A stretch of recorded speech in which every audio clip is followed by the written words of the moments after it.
The following program is intended for mature audiences.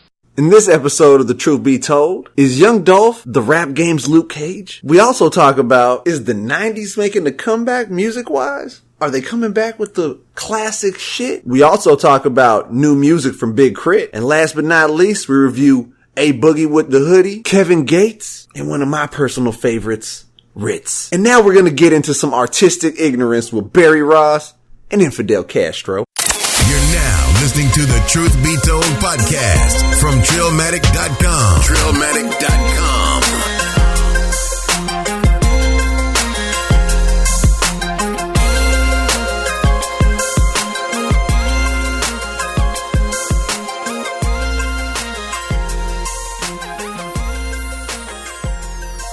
One gotta go. We're starting? One gotta go. One gotta go.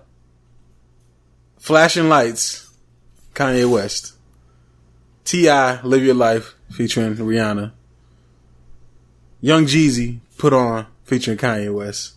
Or Fabulous, featuring Neo, Make Me Better. You make me better. It's a real song. That's right. So, Flashing Lights, Kanye West. T.I., Live Your Life. Jeezy, Put On, Fabulous, Make Me Better. One gotta go. I'm gonna have to go with number 2. Which one was that? Just live your life. So Live Your Life, T.I., Live Your Life. And the other ones were what? The first one was the first one was Flashing Lights, Kanye West. Flashing. T.I., Live Your Life. Fabulous, Make Me Better. Young Jeezy, Put On. Put On staying off top. Right. That's off top. Right.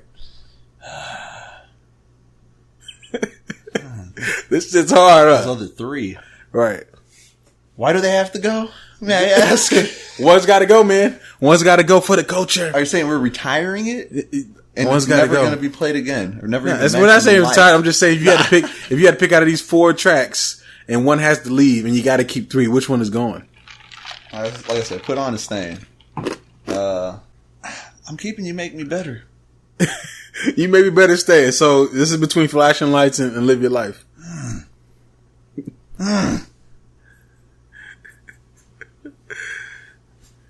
Am I allowed to make a call? No, you can't make a call. You gotta make this snappy.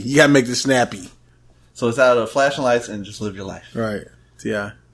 I'm going back with it's To Live Your Life? T.I.'s out. Okay, all right. I gotta keep Flashing Lights. I'm gonna just say mine off top. Fabulous, Make Me Better's gotta go. Yeah. It's gotta go. Huh. It's just gotta go. And I'm gonna tell you the reason why, and then you can tell me the reason why you said Live Your Life. I'm gonna just say right now that Make Me Better, that beat wasn't that fire to me. Neo wasn't that fire to me. Yeah, it's kind of it is alright. It wasn't like, You know, like how Neo nah, killed it? listen. If I was a label, I wouldn't have chosen that to be a single. Like that's just me though. Yeah. Live Your Life. I mean, Flashing Lights is dope. That's dope. Jeezy Put On, dope. Live Your Life. If you've ever been in like at a concert or maybe a club or something like that, and that hook comes in, and it's just Live Your Life, and then you hear the crowd, and they're like, hey. That's just like it's a vibe, you know what I'm saying? But that's the reason for me, for reason why. You know what I'm saying? Yeah. Because you're a clubber.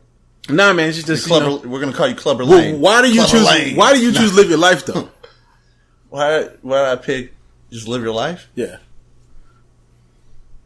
That song was less appealing to me out of all 3. Like, it just, I don't know. If I had to pick, the way I looked at it when you said that, I was like, I'm going to be on a deserted island and I'm going to have these 4 tracks to pick out of, and one has to go, and I can only listen to these 3 tracks for the rest of my life. Right. I'm hoping I'm going to have a girl with me, and I'm going to want You Make Me Better so she feels good and comfortable, you know? Yeah. I hope I have my girl with me. Not a girl, my girl. And, you know. I need Just Live Your Life in case I'm with my girl and she gets on my nerves. And I want her to go separate to the other side of the island. Your life over there. To go to the other side of the fucking island. Live your life. I gotta have You Make Me Better because out of all of those, that would be the like. Let's set the mood. Like the rest can't set no mood. You Make Me Better makes me. It's a mood setter a little bit out of all of those. That's also another reason why I got to get it out of there, though. I had to get one for the lady. These other ones are kind of like anthems a little bit. Yeah, they are. You know what I'm saying? Yeah. It Make Me Better is kind of like, I don't know. I'm not a real, you know. I like Neo, but I didn't like him on this song. No. You know what I'm saying? But yeah. What It Do, Trillions? Oh, and before we get to what it do trillions, I'd just like to say that, to be honest with you, I'd honestly, I would have honestly wanted to just keep two, and it would have just been flashing lights and Put on? Yeah. Like those, the best ones to me. It's like, I would have just rather had those two, and I'd been happy. Right. We'll have some more next week, man. What It Do, Trillions? What it motherfucking do? We are back, episode 85. Oh, and why is that such a good number? Because that was the year we were fucking born. No, that's right. The 1985 edition, you little bitches. We're the 85ers. That's right. Shit, dude. Shout out to all the 85 babies out there. Yeah. You know what I'm saying? You're one with us. You are one with us. We appreciate everybody that's tuned in again for another week of our shenanigans. We're back. Ready to let it loose. Yeah, we are. If you haven't noticed, if you've been on Trillmatic.com, you're like, what's going on? Why isn't it up? So I took it down for a second, as you'll see, just a basic kind of under construction page up. Cue the record skip. Right. What the fuck? No, I took it down for a second. I haven't been updating in a while because I'm going through the process of revamping the website. So, if you go for y'all. Right. It's there. We got be patient. It's time to upgrade. I've had that same kind of layout for a while. It's time to, upgrade it and make it a little bit better. The cover was upgraded. Upgrade the site. Yeah, upgrade the site too. You know what I'm saying? We're just doing some upgrades right now. It's an upgrade moment. Just a couple upgrades. So you're not going to see any new updates from Trillmatic.com. Sorry to all the underground artists out there that are trying to send me stuff right now. And all the fans that like to visit the site. Right. So it'll be down for probably a couple weeks. You know what I'm saying? But under construction. Right, under construction. While you're at it, though, you can subscribe to the podcast. Leave us a 5-star review. Mm-hmm. Make sure you subscribe to us on YouTube. iTunes, the whole 9. Yeah. I can't send you to any of the other links right now because they're all down too. So just for right now, subscribe, get the word out. Get the notifications. Yeah, definitely. Be in the loop. Let us talk to you when we let it out. Let us talk to you. Be in your ear immediately. Right. And I also would like to say, I know it's early, but I don't feel like it's early. Happy Halloween. Yes, that's real early. I feel like once October hits, it's Halloween already. Right. As you can see, I brought my children with me. Yo, this is fucking weird. How's it weird? They're my kids. Yo, dog, this shit's creeping me the fuck out. They're my children. They're very well behaved. You can tell they're not saying that. If y'all follow my Snapchat, you'll see what we're talking about. Sharif brought in a Chucky doll. And Tiffany. The bride of Chucky. Oh, yeah. In here. He's got him sitting next to him. And, I'm just going to be real with you. Like, I want to kick them out of this fucking house. They're my children. Right. Fuck that shit. Fuck that shit. No, but, really though, it's, you get in the Halloween spirit early. I do every year. Right. Like, immediately. Once October hits, they're riding shotgun. Right. And I do everything, Start pulling out my masks, so I can hit some licks, No, I'm just fucking with y'all. Right. No, but, I get into it immediately because to me it's one of the best times of the year for me. Right, I enjoy it. We're also kind of going through a rough time just in America right now after after the Las Vegas, the shooting massacre in Las Vegas, named one of the or probably the most deadliest shooting massacre in U.S. history. In U.S. history, yeah, which is kind of fucked up when we have to, you know what I'm saying? Like the fact that we're saying the deadliest shooting of U.S. history. Like, why do we have a history? Like, why do we have a whole history of? Yeah, it's horrible that we. You know what I'm saying? Actually have that history. Right. It's like, but unfortunately, I think every country has history like that where people snap as long as they're allowed to be armed at some point. Like some countries, you're not allowed to have weapons, so right. It probably don't happen there. Yeah. But places that it does that you're allowed to have weapons, guns. I'm pretty sure things like that happen every once in a while. I mean, it happens throughout history. Like every so often, somebody snaps. Right. You can't. Is there a way to stop this shit? Yeah. Gun control, people say, but it's like, how far can you do that gun control? You can't. I mean, there's only so much you can do. From what I don't know. I haven't really been paying attention because I've been trying to keep away from social media news right now because it's really a shit show. It's kind of depressing, on social media and the news. Yeah. You know what I'm saying? You got those people just arguing, trying to throw out opinions and all that. And I just couldn't take it. So I haven't really been paying attention to what's going on. Yeah. But for what I do remember, I don't know if this is, this is legit yet, but they were saying that the guns that he had was illegal, where they were illegal guns. Illegal? Yeah. But he was still able to get his hands on fully automatic. Yeah. Right. So gun control doesn't really mean shit in this, really don't. in this I case. mean, in some cases, people can get their hands on it. Some people are working their guns and like fixing them to become fully automatic. That's what I'm saying, right? So you can't control that, and then some people are able to get their hands on it from robberies. They break into a cop's house and they steal their weapons that they have, or they break into a military soldier house and they steal their weapons. And, right. And once that happens, your weapon's gone. You can't find it. And that's a weapon out on the street now. And then you can that's true. And then you can also take a car, run through a crowd of people. Mm-hmm. We've seen that happen a few times. That's happened a lot recently too. Right. So I mean, like, you can't stop use anything as weapons these days. People go on a knife wielding, you know what I'm saying? Just knife everybody up, stab a bunch of people and shit. Yeah. You know what I'm saying? And I mean, it's fucking crazy. It really is. I mean, our hearts go out to everyone involved, people that were there, people who trust me, it's not gonna stop if you get rid of guns. Nah, that shit can easily turn into some sort of gas, some sort of poison. It can get worse. It can get to some other shit, like to some shit that homemade bombs, just blow some shit. Anthrax, people just. I mean, it can get to. I mean, what it really comes down to is the mental health. What's making people snap? People, yeah. What we have to look more into that. Start figuring out like what is going on in said person's brain. What environmental things are happening to make somebody go over the edge. And some people also need to pay attention to relatives or just friends. Pay a little bit closer to attention, and also don't take things lightly if they're acting crazy or funny or they're making crazy threats saying or they're things, whatever. You got to take that as blow serious. This bitch up. Yeah.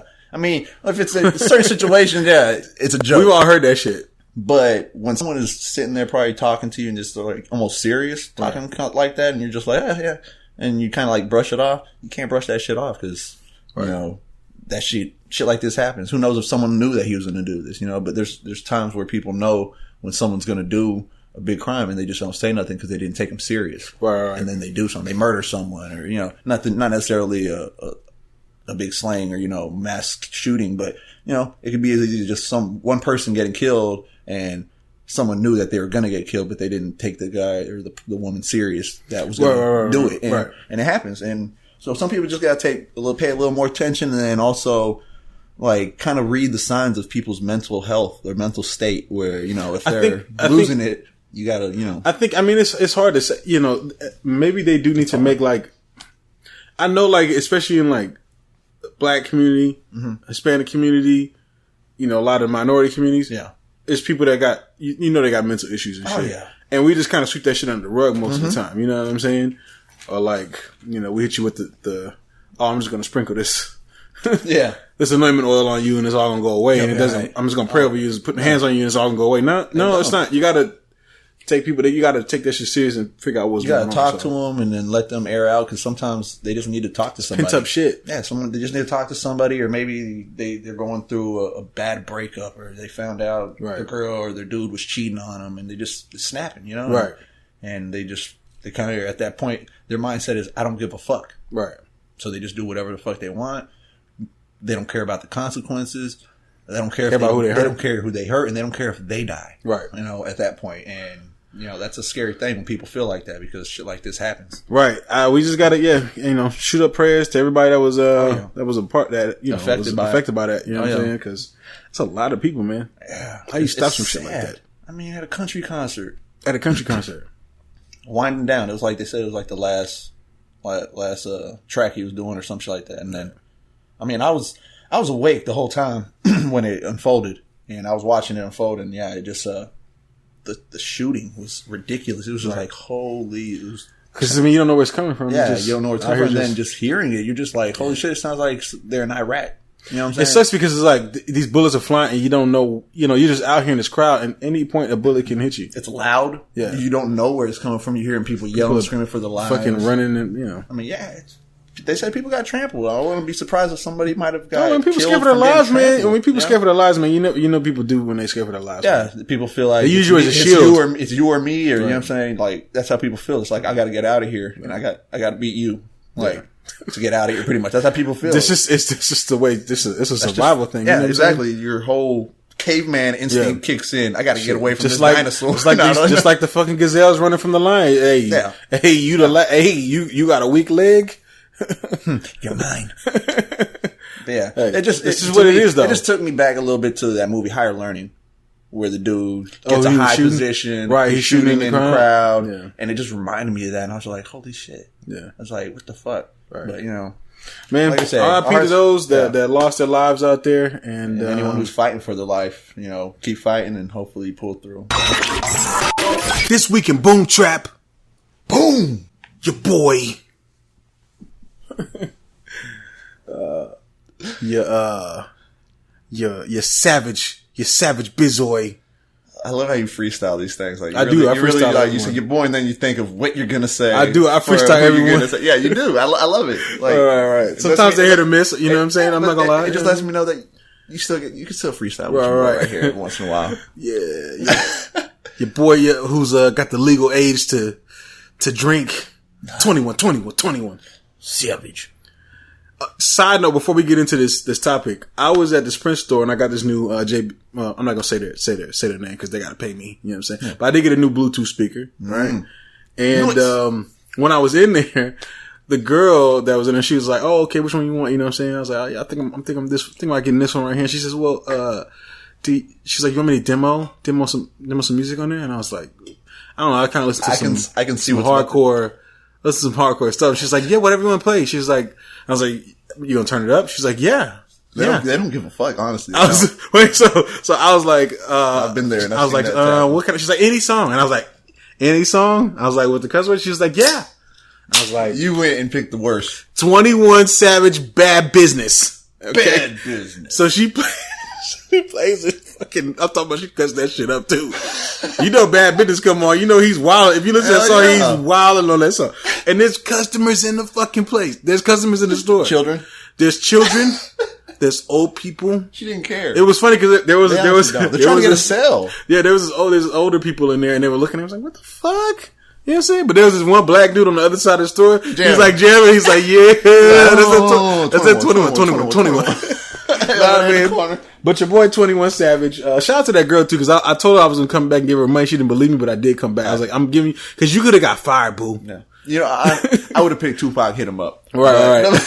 I wanted to go with something ignorant. All right. I bet. Hey, that's funny as fuck. Yeah. But nah, man, your boy 21 Savage is out here supporting Amber Rose in the Slut Walk. He was getting clowned on a lot on Twitter and on social media, Instagram and stuff. You know what I'm saying? But that's his boo. You know, he's he got to support. Right. What do you think about the Slut Walk as a whole, man? Are you against it? You for it? Well, hearing I didn't know what it was about. Right. I honestly, I don't think I even heard of it. I may have heard of it, but I didn't look into it. She put it out there like a year or two ago. Yeah, it's kind of her thing. And I think I heard of it once, one of the years, but at the same time, I didn't look into it. I just heard about it, and I didn't think it was what it actually is. Right. You know? And, after finding out what it is, it's just people, trying to fight, for their equality and rights, gender, everything, and just... And then showing let people explore their sexuality and do what they want to do. To fight against people trying to say that you wearing something like that is the reason you get raped or stuff like that, which is fucked up. That is, there's no reason to get raped ever. No, there's no reason to get raped. Never. But I will say this: you shouldn't be so promiscuous. No, I won't say you should be so promiscuous because I mean, like, I feel like you should be allowed to be able to do what you should be allowed to be. Yeah, but here's my thing though. Be who you are. That doesn't mean that motherfuckers are not gonna like. You can't say, you can't say, listen, I should be able to wear what I want and I shouldn't get raped. Yeah, that's true, but that doesn't mean motherfuckers is not gonna rape you. Yeah, you know what I'm saying? That's like someone saying I should be able to buy what I want, and I'm not gonna get robbed. Right? You can get robbed. Still. You can still get robbed, or like you talking to somebody that's got a gun on them. You're talking shit to them and they pull out and shoot you. Yeah, they're not supposed to shoot you. But it's illegal to murder somebody, right? But that doesn't mean that they won't shoot you. Doesn't mean it won't happen. There's some people that don't give a fuck. Right. They just don't give a fuck. That's what I'm saying. So you can't stop rape that way. Yeah, you know what I'm saying? But it is good. It's to let people know that be yourself, you know, and I'm down with the Slut Walk. Yeah, I'm down with it. You know what I'm saying? It ain't nothing wrong with it. Right. Like the name, if you don't know what it's about and you hear the name, you're just thinking, damn, like they don't care that they're being called sluts. No, like that's what they shouldn't care. I mean, well, here's the thing: they shouldn't be like a woman shouldn't be called a slut because she wants to explore her sexuality. She wants to try new things. You know what I'm saying? Not at all. You know what it is? It's these dudes that be getting mad because they're afraid that these chicks are gonna get ran through and then they're gonna be shitting on these dudes. They don't want that to happen. Yeah. Dudes been treating women in a certain type of way for a long time, and now women are like, fuck that. You know what I'm saying? Put some respect on my name. Right, man. You know what? That's equality. That's what that is. You know what I'm saying? So I can't be mad at women for... You can't get mad at it at all. I'm not mad at that shit. Not at all. No, and man. you know what? And I'm for it. And you know what? Shout out to 21 Savage for supporting his girl. He's saying he a slut too. He a hoe too. Yeah. You know what I'm saying? Why not support it? Shout out to 21. Like, you know... He might have went out there without him being his girl, just to be out there and just fuck around and just. Why would you be mad? Listen, why would you be mad if you're a single dude? Why would you be mad at girls like saying that they're sluts? Yeah, and you should be down there trying to holla out there and just like wearing what they're wearing. You know what I'm saying? What's wrong with this? Little clothes, little bitty clothes. Showing a lot of skin and you're mad at that? Who has problems with this? All right? Mad at that. Just let it be, and you know, join the fucking parade, or you know, join the fucking movement. Let them do what they want to do, man. Shit. Yeah, at the same time, the shit is over, man. That whole shit where you try to like stop women from doing what the fuck they want to do. That shit is over, son. It's done. It's fucking over. Yeah, and just also just trying to stop people from doing what they want to do. Yeah, like. People are gonna fucking be who they are and express shit themselves. Don't affect you. And like you said one time, just mind your fucking business. Straight up. You know what I'm saying? Yeah, shit don't affect you. And just let it be. Just let it be. Shit. They don't fucking shit on you for being how you are. You know what I'm saying? And if they do, they're not doing it in your face. Some dudes, doing it in their face. Some dudes that got like that are fucking like 8 girls at one time and getting mad at women are doing the slut walk because they want to fuck 8 guys at one time. You know what I'm saying? Shit, let them do what they want to do, man. You know, it's sad when a dude get mad for a woman trying to just do what a dude. To be yourself. You know, be yourself and do what dudes do. You know what I'm saying? What a guy does. You know what dude do? What dude do? No, but you know, let them be who they are. Let people be who they are. Your boy, Iron Man, aka Luke Cage, aka Young Dolph Lundgren, Young Dolphin. Yeah. Let me tell y'all something right now. I couldn't even do it right. Wildin'. I couldn't do it right. Listen, I couldn't do it right. My throat was all clogged. Y'all don't know who Dolph Lundgren is? Go do your Googles. What? You don't know? Okay. If you don't know who Dolph Lundgren is, go do your Googles. Because right now, this is I was going to say Young who Dolph, but I was like, you know what? I'm not even going to. Don't even tell him. This is what they'll do. Look that your boy Young Dolph is out. Hey. They really trying to take your boy Young Dolph out the game. They're trying to erase. They're trying to erase him. They hired Arnold and shit. They really did. They really did. That's another one. That's an old reference. Go look that one up too. Look that up. Arnold Schwarzenegger eraser. But no, man, it's crazy because he was out there in California.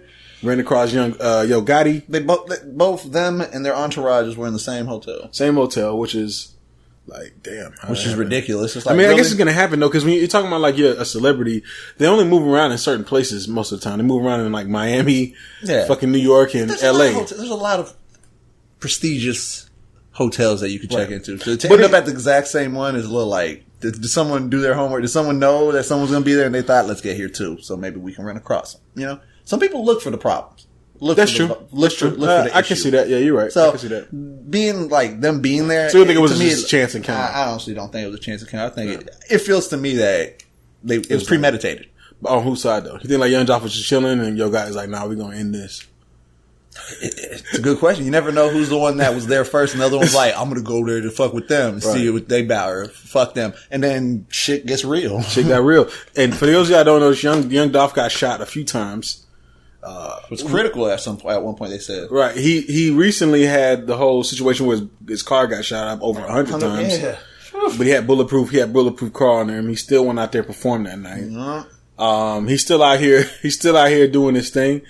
Young Dolph, whenever his album drops on a major level, it's just gonna do numbers. You know it's doing numbers. You know what I'm saying? He's been dropping his little mixtapes here and there or whatever. When shit like this happens in someone's career, yeah. Skyrockets them. He almost seems like it's legit. He really kind of seems like Luke Cage a little bit. Yeah. Yeah. I don't want to speak too soon because whenever you say that is when motherfuckers get flatlined. They get flatlined. You know what I'm saying? He's not. I mean, listen, he's still even being. People are touching. People can get touched. People can always get touched. You know what I'm saying? Straight up. Excuse me. But this beef has got to stop, man. We talked about this on that one episode like many episodes back, we talked about the whole issue. That's probably when they were. We talked about when the shooting, right? The 100 shots at the car and shit. This beef has got to stop. It's ridiculous. It's like, as far as it's gone, I don't see it stopping. Right. But as far as it's gone, is the reason why it should stop. A man has almost lost his life. This is crazy over trying to be the king of Memphis. Well, okay, and whatever else issues between it, like when the 50 Cent and Ja Rule shit was happening. Yeah, people tried to step in and stop that. Mm-hmm. When the Game and 50 Cent shit happened, I think who was it? Was it like Jesse Jackson or fucking Al Sharpton or something? Somebody, yeah, someone. They tried to step in and try to, hey, let's sit down. We need to talk about this. Let's stop this shit. And and they did. They squashed it. Yeah, they did. 50 Cent again. They had a whole press conference where they squashed it. You know what I'm saying? Because somebody almost got killed. Yeah, you know what I'm saying? The same shit is going on. Entourage people possibly got killed. Right, right. Right. I think that's where that might have stemmed from. The people from Entourage got killed. And it's like, we need to stop. This is got to stop. Everyone's getting killed in this whole entourage, or maybe the artist. All those lives matter. The entourage is just as important as the artist. So it's like, once shit starts getting real like that, and then your entourage starts making moves and trying to kill the other person and shit like that, which that might have not happened. They don't know still. They're investigating it. But person of interest is Yo Gotti. Right. Person of interest is just one of his homeboys that he actually got arrested. Yeah, he did get arrested. But I think he got let go too. 48 hours, no evidence, you got to release him in LA, or in Cali, I guess, or whatever. And so they released him, but they're still investigating him. It doesn't mean he's clear, They just want to get substantial evidence before they pin something on someone. Right. But you never know. It might not be enough. It might not. People don't talk. Yeah, exactly. The other side, the person, Young Dolph and them are probably not going to be like, so if nobody take this into our own hands, right? We don't know who did it. Right. Exactly. That's what happens. If it's at that point, somebody needs to come in, sit down. Straight up. Both these guys are talented. Well, in some people's OG artist. We need DJ Paul, the actual king of Memphis, to talk to them and be like, dude, how can y'all be kings if I am? I mean, or just obviously DJ Paul, he probably runs shit more out of that because it's Memphis, so it's Tennessee. But to be honest, we probably just need just an artist, someone like Jay-Z or, an artist. I think Jay-Z should do it. Yeah. I really do. Like Jay-Z because or someone like can get up there. Because Jay-Z and Nas together. Jay-Z I think he's Yo Gotti signed to Roc Nation management deal. Jay-Z's bigger than rap. Yeah. I mean, who else? You know what I'd do? I'd have Jay-Z and Nas for the fact that they've gone through been through it. They've done this, been there, done that, and it could have gone the whole way that that Young Dolph and Yo Gotti are taking it. Right.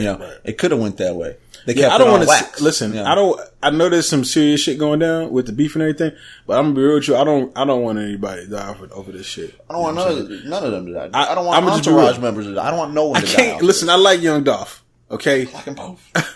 I like Young Dolph. I like him a little bit more, but I'm gonna just be real. But I don't want to see Young Dolph in recent years. Yeah, he's right. No, Yo Gotti, he's done it. He's done it. He put in his work. That. You know what I'm saying? I mean, right now he's got a pretty hot ass song out right now with Nicki Minaj. It's a hot ass song.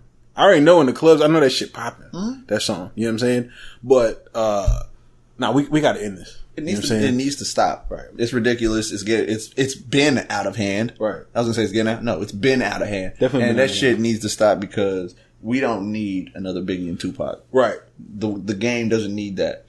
Because after all that happened, there were so many what ifs. What if that? What if that? What if he lived? Right. What would the game be like now? Or what? And just not to. And on top of that, I'm talking about how what would the game be like?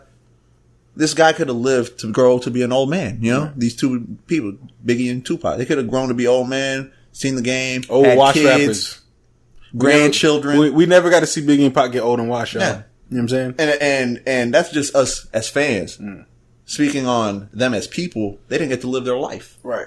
Period. They just didn't get to live their life, which it could have gone so many different ways. Pac, as political as he was, he could have been a future president, Right. Or just a politician. I mean, Biggie, he could have ventured into other things, I mean, I don't know what. He wasn't really politician type shit, but I don't know what Biggie would have done, but we don't never know. OG rapper. Yeah, that's the thing. We never will know. And that's why we don't. He could have been like Jay-Z. Yeah. You know what I'm saying? He could have had own NBA teams and, other shit. Just fucking had. Just been a boss. Clothing brand. Just a boss. Yeah. And we'll never get to see that. So we don't need that in the game ever. Let's let all that shit die. Yeah. Y'all both bubbling right now. Just be happy. Yo Gotti bubbling.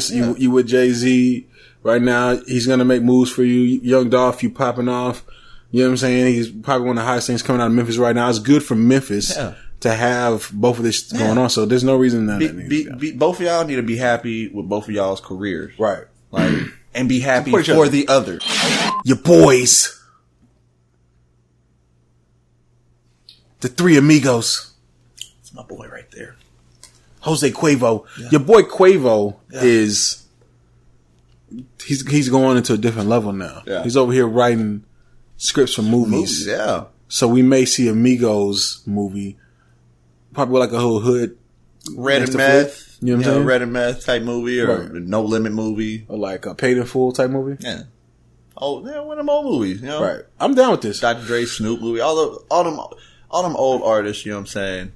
With old movies. That's what they said that they liked. Yeah. You know what I'm saying? They said that they grew up in the 90s watching all them artists do their own movies and, you know, acting. Even if they were low budget. They didn't care. Listen, Ice Cube made his whole movie career off of being low budget as fuck. Fuck yeah. I remember watching, I think it was All About the Benjamins, and they were talking about how there's that scene where they're at the race, the dog race. Yeah, at the end. Right. And how they didn't have enough money to have a whole bunch of people at the dog race, have a whole bunch of dogs. Empty. So it's empty and it's just like one dog or two dogs running, I think it was. The script to make it look like it wasn't a racing day. Right. Or it was a practice day or some shit. It's because they didn't have enough money. You know what I'm saying? And they prided themselves off of making that scene a kind of an action scene with very little money. You see what I'm saying? No. But he still puts it out on a big scale and it makes a lot of money. Yeah. There's nothing wrong with that. Yeah, I mean, and you know what? He probably Cube changed the game for that. Cube had the money. Cube could have afforded it, but at the same time, it's the money you get from the movie companies. Exactly. I was say Cube could have, people could invest their own money towards it, but who wants to invest their own money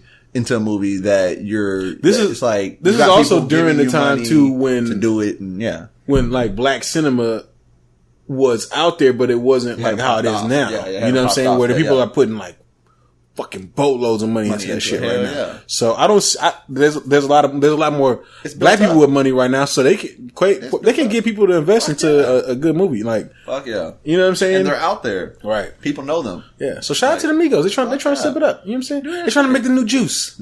Like it was said in the article I read, they're in the kitchen whipping it up. Right. You know I don't want them to remake an old classic. No. Be original. I'll fight somebody. Yeah, I'll be pissed if they try to remake something with just them or something. It's like, no. Like Belly 3? Be your own. Oh. I got the hookup too. Or part 3. It had part 2 already. I think I got the Menace to Society, ATL. You know what I'm saying? we don't need that. You know what I'm saying? So just be original, man. You know what I'm saying? But I think they'll be original though. You know what I'm saying? Yeah, so, I would hope they'd be original. Shout out to them, man. This weekend, respect your elders. Put some respect on it. Your boy. Oh. He's named after a Q-tip. Your boy T.I.P. Tip. He's about to release an album with the Hustle Gang. He's about to release another compilation. Oh. But it got me asking like some questions to myself, man. Do you think T.I. still has the impact that he had in the past in today's rap? He's got a lot of new guys that, you know what I'm saying? Yeah, but I don't think he has the impact he did. I don't think he does have the same impact. I mean, there was when you would hear T.I. back when he was really popular, when he was on fire. Yeah, it was like when you heard T.I. Yeah, people got excited. People were like, "Oh shit!" Yeah, you know. You don't feel like people get excited like that. It's not. It doesn't feel the same now. And it's actually even the last album. You know, like it just hasn't been the same. Like right. He hasn't. He's not on. Well, I think he's. I don't know if he's spot. That's why. I think he's kind of doing it independent a little bit. So I don't know. I'm not sure. I got to look into that. But you know, he ain't lost his touch. No, not at all. No. T.I. But you know, I think too that you know.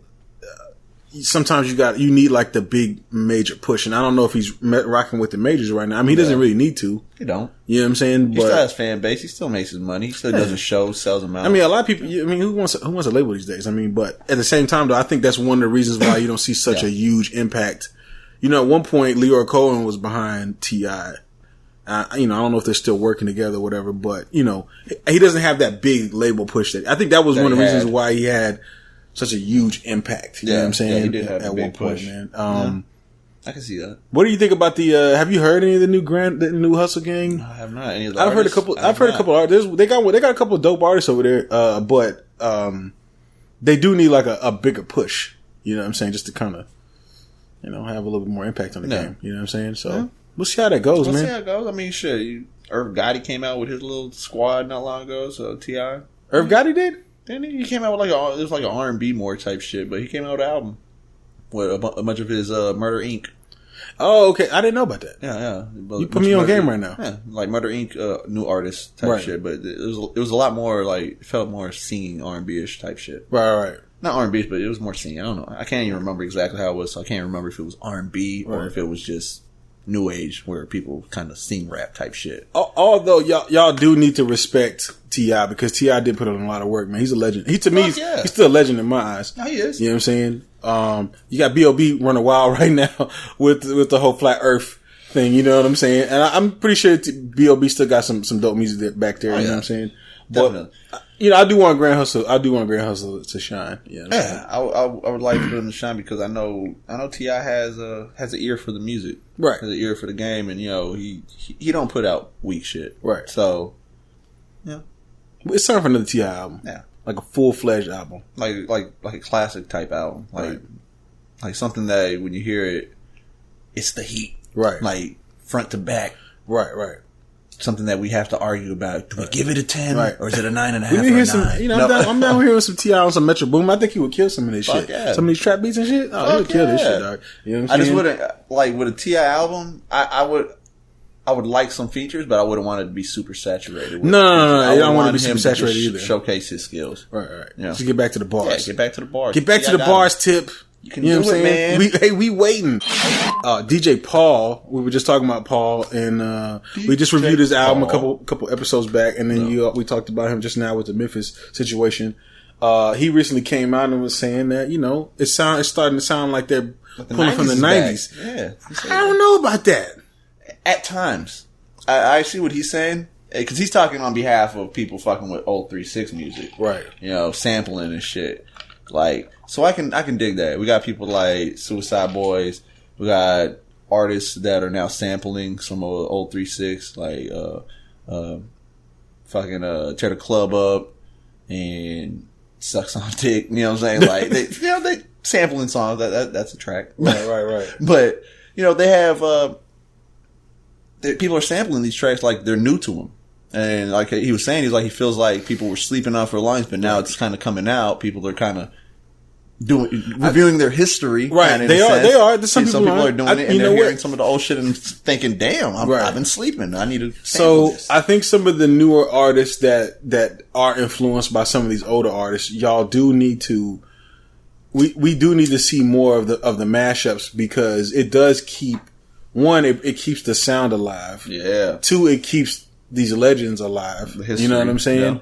Yeah. And three, you're pulling in that fan base along the new fan base. Yeah, right. So Legends fan base. Right, because you like Suicide Boys. Oh yeah. Right? Because it reminds you so much of 3-6 Mafia. Oh yeah. You know what I'm saying? That fan base is there. Oh yeah. Like, so you gotta they scooped me up, so I know there's other 3-6 heads that are out there that are like they're looking for that's my new age 3-6. Right. Right. That's a good thing. That's what people look for. People kind of look at something that is kind of familiar, or it's at the same time something that reminds them nostalgic, something that takes them back to their heyday. You know what I'm saying? The days that they were fucking like the music was great now, and then you take it back to that time. You're like, oh hell yeah! You know what would be dope if this like going into next year, it becomes like a wave of bringing back like all the old shit. Yeah. Even when you listen to Kendrick Lamar's album, he's got Kid Capri all throughout his album. You know what I'm saying? Like we just got to bring back just bring it all back out. You know what I'm saying? Yeah. Bring back out all the legends. Bring it back out because do some features with Jadakiss. Shit like that needs to be put. I mean, you saw what DJ K.R.I.T did. Right. He brought back some legends. Right. Well, that's his era though. But yeah, that's why he did it. Right. And like you're saying, some of these new age people need to start doing kind of like that. Exactly. Right. They need to do that, and not because it's their era, because this is their era. Right. They're not going to take from their era because this is so they got to go back, kind of like DJ K.R.I.T, but with his era. But they got to go back and do their homework, get a little history, give people a history lesson through their new song, pretty much. Through their music. Give people a history lesson. Where do they get that? What is that sample? You know what I'm saying? And if you have a feature of the artist from the original, people are gonna be like, who is that? Right. Let me look him up. Find out they've fucking been doing music since the 90s or whatever. Right. And then they like, oh shit, I didn't know that came from this. I do that shit all the time when I hear people, like, when I was jamming music back in the 90s or people in the 2000s, I'd hear a track, dope, hear the sample, I'm like, I think I've heard that before somewhere. It's familiar or something. Find out it was a song from the 60s. You know what I'm saying? That they sample. I'm like, oh, that's fucking dope. But I didn't, and that's what lets me know that some people do that now. They do their history. They look it up. They find out like, where's that from? It's just weird too though, because we're seeing the 90s become like the new old school. The new 70s. The new 70s, yeah. I feel you, yeah. So it's a little weird, you know what I'm saying? Seeing that, because there's a kind of a part of me that's like, don't fucking touch that shit. It's kind of like, there's a kind of that part of me. But there has to be a little appreciation. Get your filthy fucking hands off it. But there's another part of me that's like, you appreciate it. I do appreciate it. Thank you. I needed that. Right. Hip hop needed that. Hip hop needed that, right. So, yeah, go back to the same, you know, let's do that. Let's bring the 90s back. We need like Paul says, let's bring that 90s back. The field's coming already. Right. Just mix some aspects. Just bring it more and mix it. Yeah. Right. Yeah, straight up. Yeah, let's do that, man. I think the game will be so, like, I think the music of this day and age would thrive way better if they did that. If they just used a little bit more samples of some of the old shit, features of some of the old heads. Keep the culture going, man, and always show love to your elders. The elders, yeah. Right? Respect your elders. Respect your elders. This week in For the Culture, your boy, Sean Carter to Jay-Z. Damn, you on Jazz Dick. Ho. I don't know why I be saying that. That's like that's like one of the number one lines. That's my number one. That's your number one bar. Yeah, I don't even freestyle that one anymore. You know what I'm saying? That's just natural. Sean Carter to Jay-Z. Damn, you on Jazz Dick. Your boy Jay-Z recently came out and was like, "Yo, I'm not gonna perform at the fucking Super Bowl," even though I feel like he should have done it. You know what I'm saying? That platform in so many ways. Right. He could have used the platform like he just used it. He was just on SNL. Had a couple of little skits that kind of came out with him. Featured in it, and he's performing on SNL, and he's wearing a Kaepernick jersey to make his statement, which I feel like he could have did that at the Super Bowl. Yep, that's exactly what he could have did. He could have did that. What I was thinking. I was like, Kaepernick jersey at the Super Bowl. You know what I'm saying? Had Kaepernick come out. You know what I'm saying? When Big Pimpin' came on, as Kaepernick comes out on stage, like over there holding bottles, like right, Damon and Dash, doing Damon Dash. Pouring bottles on people and shit, like pouring it on people and shit in the stands. Just Jay-Z doing his unreleased second verse of Big Pimpin' on a can of pee. My stamina be enough for Pamela Anderson Lee. Right. Oh man, that was a dope ass verse too. He killed that shit. Right. That'd been dope. Yeah, that'd been dope. You know, it'd been real dope if Kaepernick came out and he's rapping along to Pimp C. Like Bun B gets up there and does his verse, and he but then Kaepernick comes out Pimp C's verse. and he's just mouthing fucking Pimp C's verse. Yeah, just like Milli Vanilli, like there's a lip syncing it. So it just Kaepernick would have been a legend. And he got a cup, styrofoam cup, like, pouring lean up in my cup. No rest till why they pay me. Nah, man, but shout out to Jay-Z, man. You know, he's still holding it down, man. Yeah. He's Jay-Z's Jay-Z, man. He represents, he's standing for the truth. Right. You know what I'm saying? What needs to be heard. I just really wish he would have done this at the Super Bowl. He could have done this. Exactly. That's why I understand why he did I get it too. I get it too. But it's like missed opportunity. Because that, you could have used that. The thing is, I think he knows if he would have used that as a platform to go against what they're kind of standing for and still use it, like, I'm Jay-Z, I don't give a fuck, he would have received some backlash, but it wouldn't have mattered because he also would have got praise from a lot of people too. So it would have been like 50-50. It could have hurt him and helped him, and it's going to hurt. In certain instances, but it would hurt more, but he'd get that. It'll hurt conservative America, but it'll definitely raise up liberal America. Exactly. Yeah. To be honest with you, they're kind of. And you can't please everyone. You can't. There's no way you can please everyone. Yeah. You can't please both sides. No. One side hates people are trying to views of the other, and it's just back and forth. You know, but yeah, Jay-Z, that was a missed opportunity, but I'm glad he actually at least showed that love and the support, and did at least on SNL because a lot of people tune into that. Absolutely. So good. Shout out to Jay-Z. Shout out to Hov. Your boy.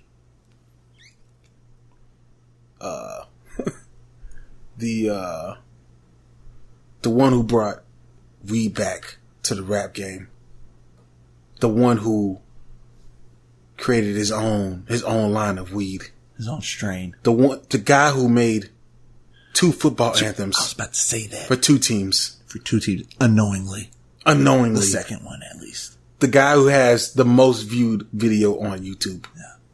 The guy who's tatted up and looks like he could have played Jimi Hendrix in the Jimi Hendrix movie.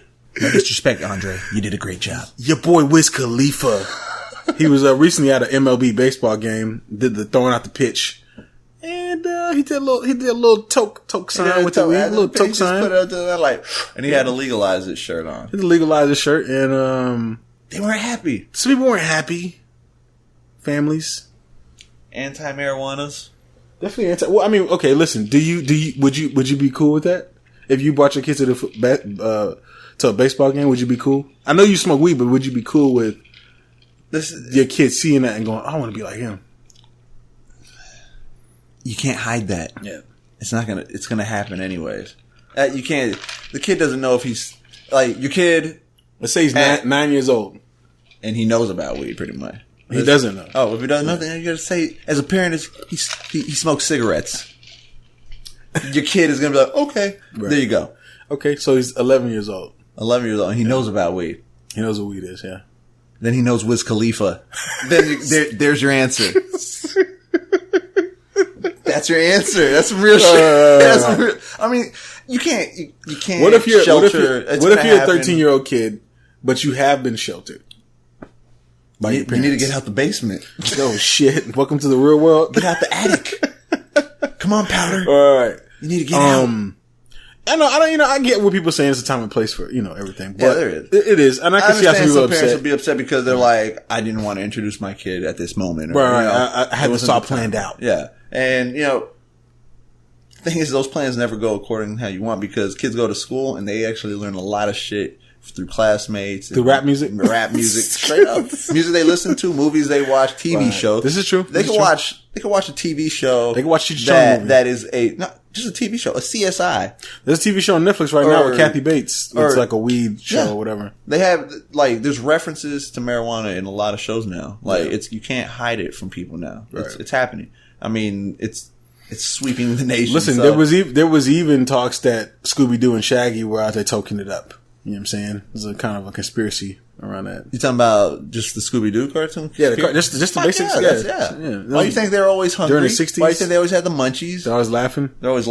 Yeah. That was paranoid. They even made a reference to it in the movie at the beginning when the smoke's coming out and everything. They're like, yeah. And then all of a sudden they go in and they're grilling inside. All right, and they're cooking and there's just smoke coming out. Yeah. But people ain't dumb. People know. All right. Yeah, why do you think Scooby-Doo is my all-time favorite cartoon, bro?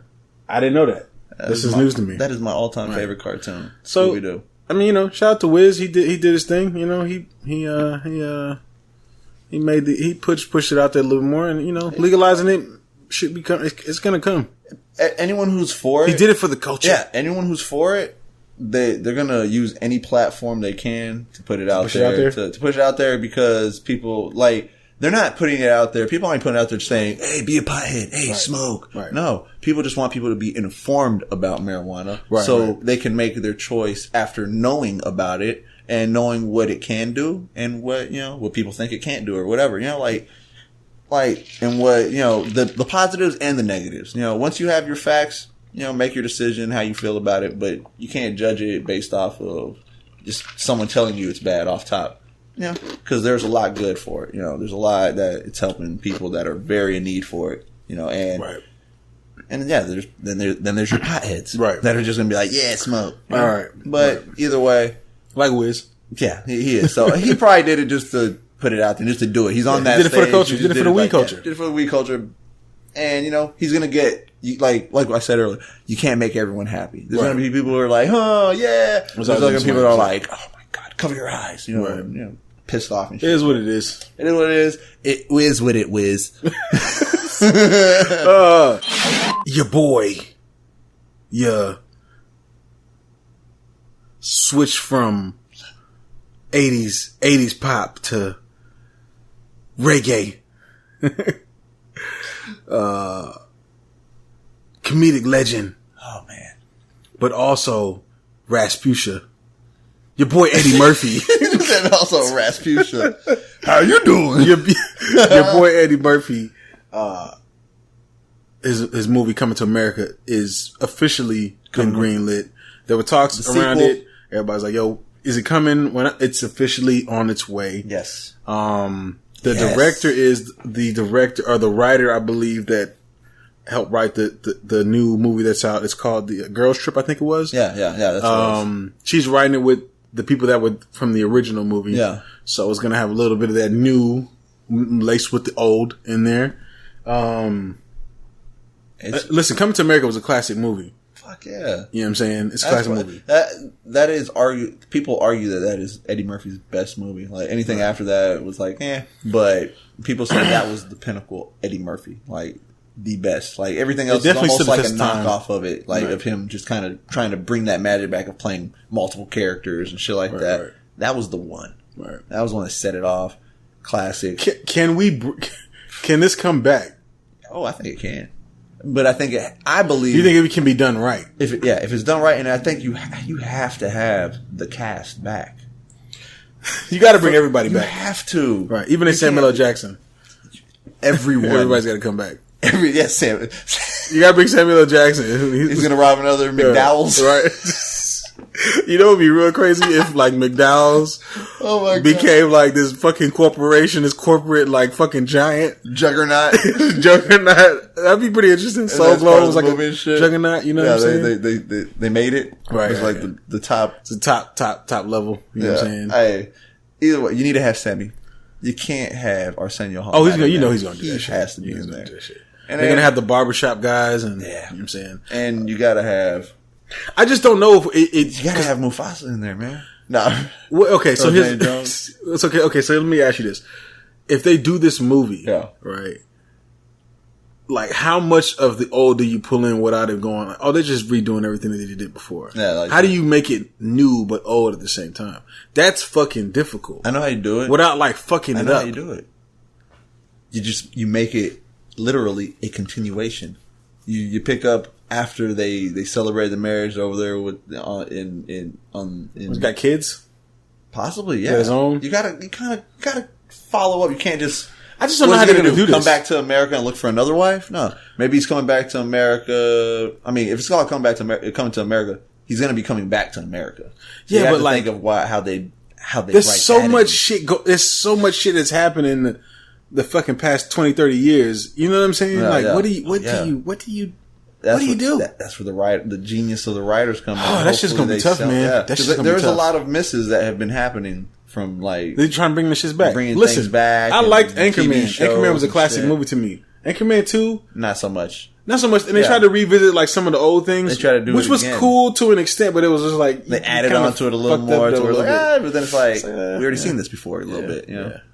You just made it because sometimes you can't get lightning in a bottle twice. You can't capture lightning like that shit. You know, certain things are good for that moment, and you cannot try to remake it. Do you think he's reaching then? Like, because he hasn't done movies in a minute already, and it's gonna be come back and just be like, I'm coming out with Coming to America too. The sequel. Right. It's like you think he's reaching because he's like, I need a hit, and that was one of my biggest hits. People will love this. This is the era of the sequels. Yeah, and the remakes, and everybody knows Coming to America, even new age people, because that is highly played on TV. Right, like Coming to America is a classic that doesn't die. Right, so it's something that you're not going to introduce people to and be like, "What is this about?" It's a sequel. I never heard of the first. People have heard of it. Right, it's on TV all the time. This has a lot of potential to be really funny or really trash, really cheesy, or really like too corny. And what's going on? It's like over the top. You're just like, really, you're reaching. You know, like, but.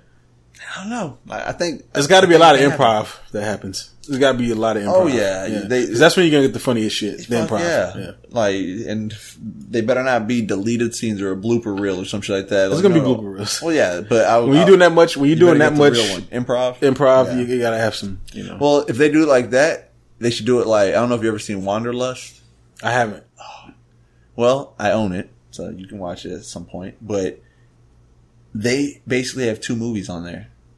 They have the movie that is the Blu-ray, or you watch that movie, and then you go to special features and extras and stuff, and they have the movie all over again, but with other jokes. And like every scene that had a funny ass joke, they did multiple jokes. They were improvising. So they basically, you watch the movie again, but it's a completely different movie with different jokes. Like everything's different. Okay. It's fucking hilarious. It's a little shorter. They cut a little few things out, but a little shorter, but joke wise, you're in the same scene, but it's completely different because they say different things. Fucking hilarious. Sometimes some of the jokes were funnier on the extra, the second one. Yeah.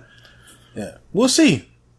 If they did that, that's how they should do it. We'll see. If they're gonna improv like a motherfucker, that's the best way to do it. That was the first time I seen a movie do that, and I was like, that's genius. Right. Listen, Eddie, don't mess this up, man. We're all rooting for you. We're all counting on you. We're all counting on you. That's one of our all-time favorite movies. Everyone, pretty much. Your boy. This is your boy, that Pimp C that's been reincarnated. Big K.R.I.T. That's my boy. That's my boy too. That's my boy too. Better be our boy. Your boy Big K.R.I.T is about to come out with something, man. And he released a trailer.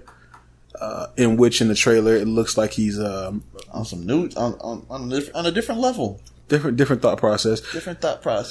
But he's killing himself. One can say genius, brilliant, for the fact that if someone is trying to revamp themselves, remake themselves, reintroduce themselves, right? You know how Jay-Z says, "That's my boy. It's time to reintroduce myself. My name is Ho." Nah, but so you think that's what Big K.R.I.T's doing with his new project? For that video though. He's burying himself. He killed himself. Is this the major label K.R.I.T? You get in there, that they wanted the gunshots, pow pow. He drags the body out. You see it's K.R.I.T. Dumps the body, starts burying it, and at the end, it's him. Right, he's burying himself. So K.R.I.T is burying himself in this new trailer. We'll link it up in the show notes. Oh yeah, very interesting. Very, very. Let me tell you something. Listen, K.R.I.T is one of those artists that I feel like if you slander him in my face, I'll probably punch you. You know what I'm saying? I would probably punch you. I would take offense. Right. I would really take offense if you slander K.R.I.T in my face, bro. Like, and a fight go with that. Like Pimp C say. R.P. Pimp C. I was about to say, as Pimp C would say. Chad Butler came back. Yeah, right. So but I'm excited to see what Big K.R.I.T has offered. We heard his new song, Confetti. Yeah. Yo, Confetti ain't even heavy, nigga. That beat is dope. Yeah. My goodness. And then what he spent. The switch up. Shit's dope. Big K.R.I.T's out here dropping bars. Big K.R.I.T coming with a vengeance. He's now on the major label because he got dropped from, I think it was Def Jam. No. Shame on them. Yeah, I just think that Def Jam probably didn't know what to do with K.R.I.T. Because let's be real, okay? K.R.I.T is a, certain artists don't really belong in the mainstream. Not to say that K.R.I.T don't belong in the mainstream, but it's really hard because K.R.I.T really comes from the era where he's sampling his music. Yeah. You know what I'm saying? So that's like K.R.I.T when he's at his highest point. When you're in the majors and you're putting out stuff, there's a lot of sample clearances and all that. So you end up getting K.R.I.T doing a lot more original music. Mm-hmm. And now you're thinking about, how do I put him into the mainstream? How do I get him into a wider audience? And that's just hard as fuck. Mix in with the rest. Yeah, that's just hard as hell. Especially when you don't got no gimmicks. You're not doing all that. You know what I'm saying? All that extra shit. The way the game you don't got purple dreads. Kind of don't fit into. He don't fit into that. He don't mesh pretty well with it. Right. So it's tough. I can see business wise. Yeah. But now that he's not with the label anymore, he can just do him. He can kind of he's free to do whatever he wants to do to an extent. You know what I'm saying? Can't do anything he wants to do, but he has more freedom creatively to do what he wants to go and go in the direction that he wants to go. So I'm actually very interested in seeing what he's doing. Oh yeah. You know? I'm very interested just after seeing that video. Right. Just to see that, I'm intrigued to think, what is his next album going to sound like? What's he going to do? What's he going to bring? Is he really is it basically like a revamp? Is it a rebirth? You know? Get a new K.R.I.T. A new K.R.I.T going to come hit us upside the head? Is he going to fucking take over the game? You know, like, what's going to happen? You know, you kind of just start thinking. There's a lot of artists out here that have a lot of clout that I feel like everybody should be lifting up K.R.I.T. If you notice, the culture lifted up Cardi B. Yeah. Right? It's time we lift up K.R.I.T. I think we should. I think we should have a long time ago. Right. But yeah, if it hasn't happened yet, which it hasn't, it needs to be done now. Because just go listen to Confetti. Right. Just go listen to that. Right. Watch that video first. And then listen to Confetti. Yo, Confetti ain't even heavy, nigga. And I think we're gonna get some shit that's fire. Right. And there's been a lot of stuff with like the suicide and all that, shit, XXX that did his little thing with the killing himself and all that. K.R.I.T did this in a very tasteful, artistic type of way. It's like a movie. He made it more like a movie instead of just someone trying to do that and get likes and views and hits. Some people may not know what he was doing with that, you know what I'm saying? But we caught on to that. Mainly Sharif. I think I caught on to that. Yeah, because I was like, what's going on here? And Sharif was like, yo, he's trying to get rid of something. He's trying to get rid of something. Yeah, get rid of something old and then start anew. Right. Kind of, like I said, a rebirth. Maybe... And not to say that he's going to be a completely different artist and spit differently and everything. Nah, I think he's just going to revamp himself. Right. Kind of bring himself into this new age. Right. Possibly. This is going to be interesting. It's interesting. Right. Who knows? All these are just speculation. All this is speculation. If you ever slander K.R.I.T to my face, I'm going to punch you in the fucking mouth. All right. I'll chop you in your throat. And the fight go with that. Right. So that's K.R.I.T for Artistic Ignorance this week. Time for the reviews, homie. Reviews. Hell yeah. Let's get into this shit. Your boy. Your booty eater from New Orleans. I just didn't know how to react when you said King booty eater. King ass chomper. Eat ass a lot. From Camelot. Nah, your boy Kevin Gates. Oh. His album came out probably about a week and a half ago, I think. By Any Means 2. Yeah. I'm gonna be real with you. I've heard songs from Kevin Gates. I've heard, just songs here. And I've never listened to a whole full project of Kevin Gates. This is my very first time listening to a full project. And to be honest with you, I've never really been a huge Kevin Gates fan. Yeah. I'm with you. Everything you're saying right now, I could say the same thing. Right. But yeah, this was actually a dope album. It was a dope album. Yeah, it was. And I'm a little upset because I was like, why haven't I liked Kevin Gates before? I'm wondering what the fuck did I miss out on? Yeah. That's what I'm thinking. That's what I'm saying, right. I didn't give him a chance. I honestly things happened in his career and just songs that came out that were like, I was like, yeah, it was like, but so I never gave him that chance. I feel like I've been sleeping on Kevin Gates. I feel a little bad about that. And there's people who have told me that I guess we're Kevin Gates fans. They were like, "Hey, you ain't heard that Kevin Gates?" Right, I was like, I was just was I supposed to? Nah. I didn't know. And I think I was supposed to. Where's he from? Is he from Baton Rouge? Where's he from? I didn't know. He's from New Orleans. Yeah. And apparently I was sleeping on him. They were right. sleeping on him too. They were right. This was actually, for me, I don't know about you, but this is actually a pretty good album. Front to back. It's pretty solid. I honestly feel like I could be quiet, and I feel like everything you're about to say is what I'm going to say. Yeah. How you feel? Because I think we're both on the exact same level on this. Okay, well let's talk about beats first. Beats. These beats were good. He had good production. These beats were fire. Yes. He had some grown up shit. Right. He had some shit that just some hard shit. take control. Some street shit. Yeah. You know it was like an all around album. Like when it came to like production, it was very solid. Yeah. Very, very tight. Because you listen to a lot of people's albums these days, and they have like a couple of songs where you're just like, yeah, we could done without that. It was a front to back. This is like a front to back, like solid project. You know me, like that first track off top hooked me, and I was like, okay, right. And it went all the way through to the end. I heard last track, right. Every track, I kept thinking, is this going to be the one? That's what I was thinking. I still was kind of like weary a little bit, like he's gonna fail me at some point. At some point, I'm gonna be like, this is some bullshit. Yeah, and I didn't really. I never got that. I never felt that. Nah, I was actually like, hold up, right? Like this shit go hard. Kevin Gates definitely he gives you like an all around vibe. Yeah. I feel like he's a street dude, but then again, I feel like he's a deep dude. Then I also feel like he's a lover. You know what I'm saying? Yeah, he had all of that on there. But he's a fighter too. Yeah. You know what I'm saying? Yeah, it's like you get every aspect. It's every like Kevin emotion. Gates is not one type of person. Nah, he lets it all out. He lets every out. emotion out. Right. He paints the picture for you. I mean, it was very well put together. Right. And I really feel like he did it all by himself too. Like I feel like he came up from nothing and he built his way up.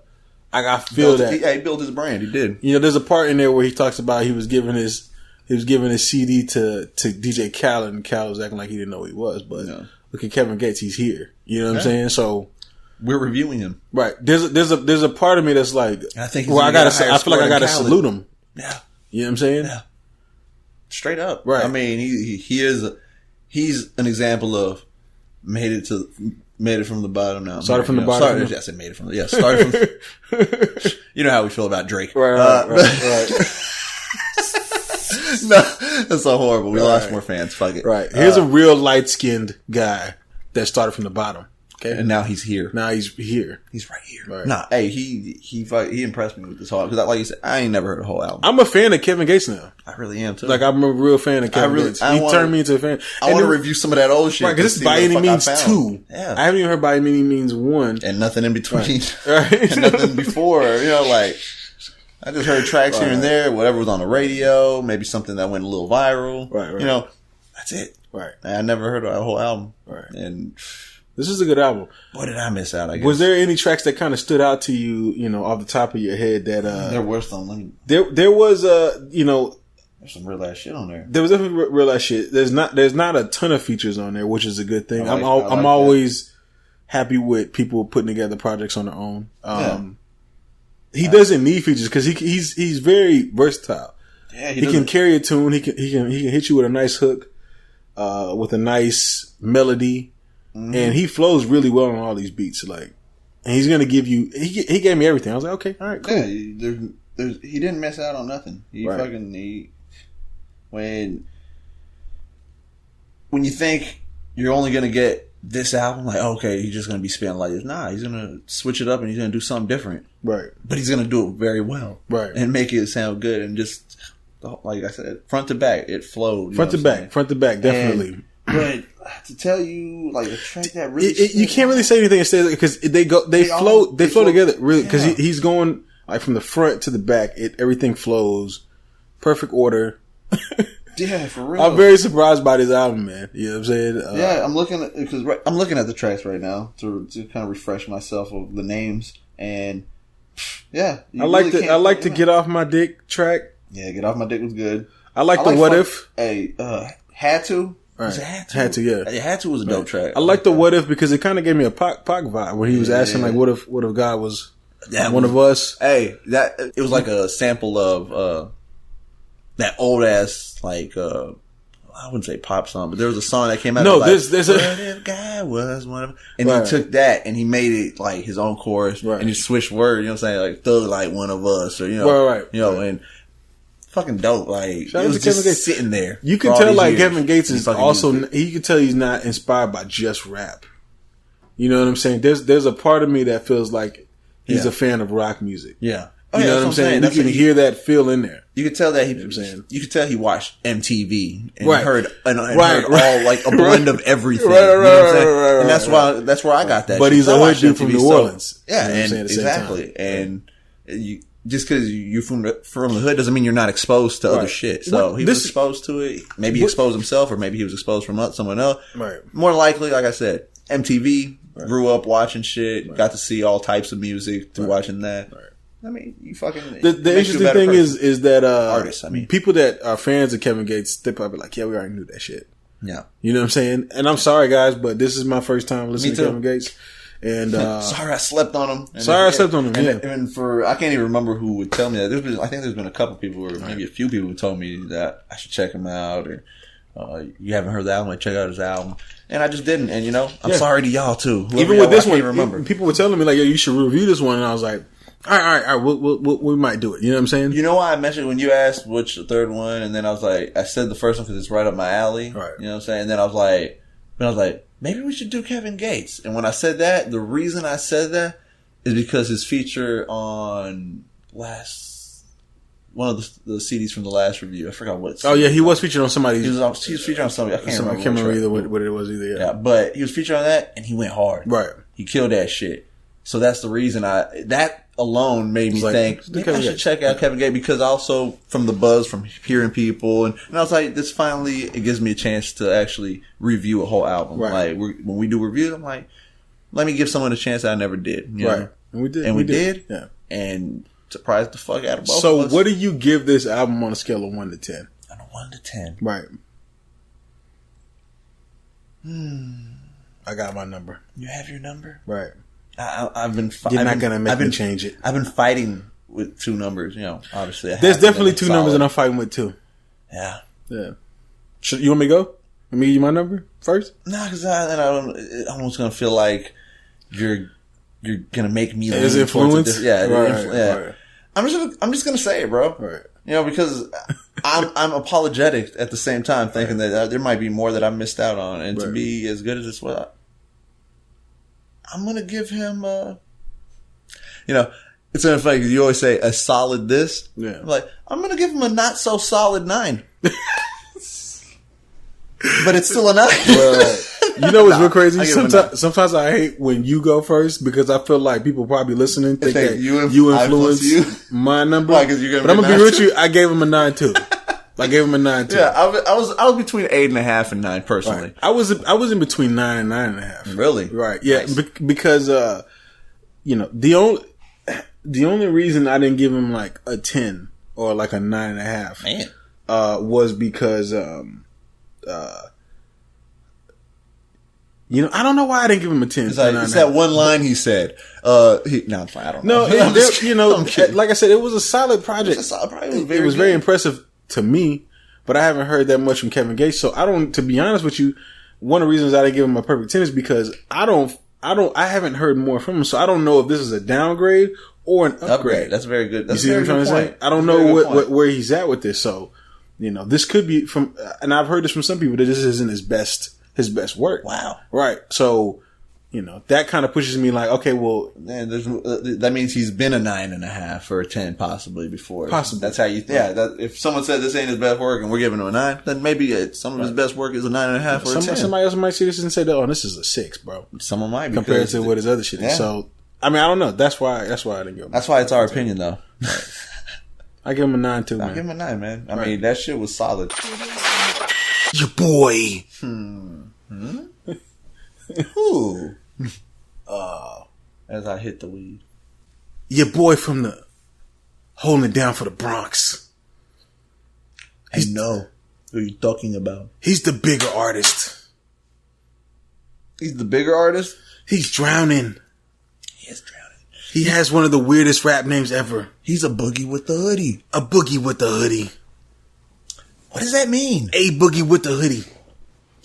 Is he calling himself a booger? I don't know what it is. I'm a boogie with the hoodie. Like what? So let's get this. A Boogie with the Hoodie released his new. I'm guessing this is. I don't know if this is his debut album because to be honest with you, I haven't listened to a lot of his music either. I haven't at all. So he was on the freshman. Features. He was on the freshman cover. He's one of the new wave. I think I played for you the Drowning song when it was on the radio, and I was like, I like this shit. Song. It is. I'm anxious to hear what you got to say about this. I know you're ready to hear what I want to hear what you got to say because I always off. Like you're over here changing my mind about all these damn artists, these new age young ones. You're over here making me like their albums. You're making me enjoy hearing them. Right, what's going on here? Right. I fucking liked it. That shit was fucking impressive, dope. I was like, whoa, this dude got skills. Right. And he's not just the may incorporate it here and there. He kind of has it. He incorporates it here and there, but he's not full blown. And he also is very versatile. Right. And with his thing, kind of like Kevin Gates, that we were saying, this fool mixed in a lot of shit in that album. Right. So, from what I heard from people, because I like to talk to people and see what their thoughts are on certain artists. People that have listened to A Boogie with the Hoodie, somebody in particular that I was talking to told me that this was a weak album. They told me this was a weak album. And I like this shit. And I really fucking like this shit. Me too. I really fucking like this shit. This shit had me jamming at. Cause, he was telling me, A Boogie with the, he goes harder. That's crazy. This is kind of a softer A Boogie with the Hoodie. And I was like, fuck, I want to hear a hard A Boogie with the Hoodie. What I can understand, if someone said it's a softer, because I can see some of the softer songs a little bit, right. Sing or, Yeah, I can see where someone might say that, and maybe he did an album where he did none of that. Right. Now listen, people, because we're from a different age. We're from a different age range. So we pride ourselves into certain things when it comes to rap music. Oh, fuck your lyrics, your bars, beats, and all this. He's not really a lyrical dude. Nah, not at all. But for some odd reason, the shit that he says is pretty dope, and the way he says a lot of this shit is dope. I don't know what it is, because when I hear it's very simple. It's very simple, but yeah. It's very simple. But it's still... it's very impactful, though. Yeah. Like the first song, The Promises, or whatever. I think it's No Promises. I believe that's what it's called. So, yeah. That intro was fire. I heard it a few times and I was like, yo, this intro is like some real shit. Yeah, and I fucked with it. You know what I'm saying? And you know what, too? I think that him naming his album The Bigger Artist was him taking a step away from the XXL Freshman and let people know, like, you know what? I'm more than what they've made me look like. Right. Bro. Like, I am the bigger artist. I'm going to be I really honestly think that he's going to be a big artist. Fuck yeah. Which is kind of crazy to me because you don't really get that vibe. You know what I'm trying to say? Yeah, I know what you're saying. Does that make sense? Well, it makes sense to me because, like you said, we're in the same. We have the same standard type shit, and for me to say, like, immediately you're asking, I'm like, I fucking like this shit. You know, It's like, but it wasn't that intricate. You know, like it wasn't that intricate. But that shit, fucking. There was some dope catchy. ass beats on there. Had some dope beats. Had Some fire beats on there. And I mean. Even like the track that he did with Trey Songz and Robin Thicke. Even the song with Chris Brown. Even the song with Chris Brown. It's a very, like, I don't want to say pop, but like, it's very radio friendly. He's got a lot of songs on there that can be very radio friendly. More Trey Songz and Robin Thicke. Yeah, the Chris Brown is fucking and kissing, so. I don't know. Loving and kissing, maybe? Well, I mean, yeah, right. But the song itself, is kind of a radio friendly song. Yeah, it is. You know what I'm saying? And definitely, I mean, with the features, it's also right there. With Robin Thicke and Trey Songz. Oh yeah, that's gonna get played. That's gonna be the next single. Yeah, it is. I already know this. It has to be. But it's not a bad song though. It's actually a pretty dope song. The beats on it, like I said, the beats on here is fire. Man, and I kind of had a feeling that I was gonna get a good album out of him because of the Drowning song. That was like kind of one of my first big songs that I heard from him. And I didn't. You weren't really feeling it. You was like, I like the beat. Yeah. And I was like, you know what? Though? I think there's something else going on here. And you said, right. This is something that you have to hear a few times and it's going to grow on you. Right. I did. It did. It does. It right. did. It becomes like a, I mean, it's catchy. Yeah. When I heard the song again, like I forgot about it kind of. Right. And then when I'm hearing it, I didn't remember that track. And then, I'm playing the CD or the track and everything and I'm listening to it and it gets to that song, third track, and I was like, this song sounds familiar. Right. I was like, man, that beat's dope. So then I really listened to it, and this time it's in my ears, Right. You do get a different effect when it's in your ears. It's entirely completely from a speaker, even if it's a banging speaker, you know what I'm saying? A dope speaker. When it's in your ears, and you have some whole nother vibe. Whole nother vibe, whole nother feel, you feel it a lot more. Right. And that shit, like, stuck to me. I actually did listen to that track a couple times, but then I remembered. I was like, "Oh, this was that one track." Yeah. And I was like, and then it brought me back. I remember the whole conversation we had and everything. And the whole time I'm just smiling because I'm like, "This motherfucker was right." Right. And I feel like A Boogie is definitely on the way to being a bigger artist because of I feel like he's taking the route that a lot of artists that come from that wave aren't really taking because a lot of artists they're going the indie route. You know what I'm saying? And I feel like A Boogie is like, you know what? No, I'm going to be a bigger artist. I feel like he said, I'm going to make some songs that I think everybody could feel, but also not really sacrifice too much of who I am in the process. You know what I'm saying? Yeah. And I felt like he did a great job. He's versatile. He did put some of them tracks he put together very well to where it's like that shit's like on a different level right there. It's really weird because it's so simple. Intricate. It's not intricate at all, but it's on a different level. It's like a different level. So you're just like this motherfucker, like that shit. He's got something, man. He do. I don't know what it is. Shout out to A Boogie. Man, shout out to the Bronx. Keep doing what you're doing. This time, you go ahead and go first on this one. I have my number. You got your number? I have my number. I have it. Solid. I'm gonna have to go ahead and give this one. I'm gonna have to give this one a 9 as well. The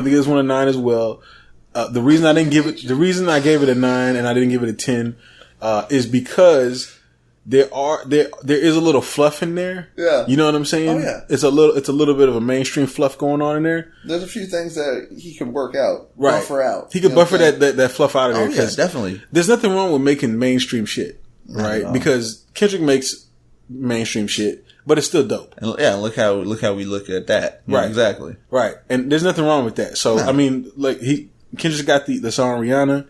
I knew that was going to be a fucking radio hit. I called it. I knew it was going to be a fucking radio hit. But it's still a dope ass song. Like the beat. It doesn't take nothing away from it. It's catchy or whatever. I'm not taking nothing away from it. So I feel like with him, there was some fluff in there that, you know, like could have been smoothed out to be a little bit more iller. You know what I'm saying? That's why I didn't give him a 10. That's right. With me, it was the same struggle. Right. With as the last one. Right. When I heard both of these tracks, I was thinking the same thing of, these are 8.5 or 9, 8.5 or 9 here. Right. And I was running with 9 on this one as well because I was like, I'm double 9ing already on this one. This is, I did that on the last, on the last one. We did, yeah. Like I was a double 9 on that one. I was like, but you cannot deny these albums. Right, you can't. You can't.